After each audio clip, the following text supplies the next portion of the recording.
The death of a man after his treatment inside an East Tennessee jail is sparking action by a state lawmaker. What happened to Lester Isbell sparked outrage in the Monroe County community. Jail staffers faced punishment after putting the 74-year-old in a restraint chair in February for almost 9 hours. 10 News reporter Lauren Lovett met with State Representative Lowell Russell. And Lauren, he thinks lawmakers can have an impact.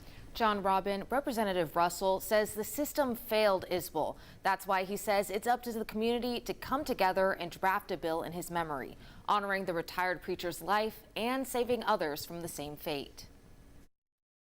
Lester Isbell stopped breathing in February while strapped in a chair in the Monroe County Justice Center. His death led to protests and anger. His family and the community said the ailing 74-year-old needed medical care, not jail. State Representative Lowell Russell, who represents parts of Loudoun and Monroe counties, agrees. Lester Isbell should not have been in jail. He should have been at the hospital and had treatment. And hopefully we can address the cause of why he was in jail in the first place. It's led to him working to create legislation with the public's input. It could have been their family that was in jail instead of Lester Isbell. You know, Lester was put on this earth to do wonderful things. He pastored many years, and hopefully that will keep his memory alive. Russell's Facebook post asking for bill suggestions has over 200 comments so far.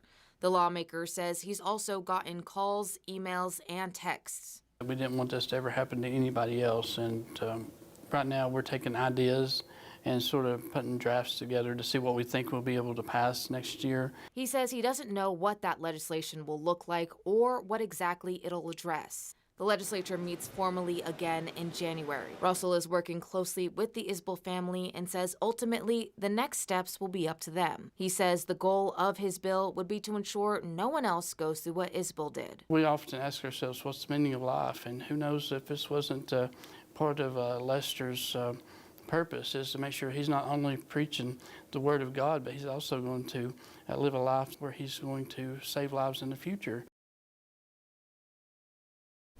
Russell says he hopes to have something formally announced by the end of the year. He says then he'll introduce it next session, where it's likely to go through a long process of changes before it can be passed. John Robin. We'll follow it. Lauren Lovett on the update tonight.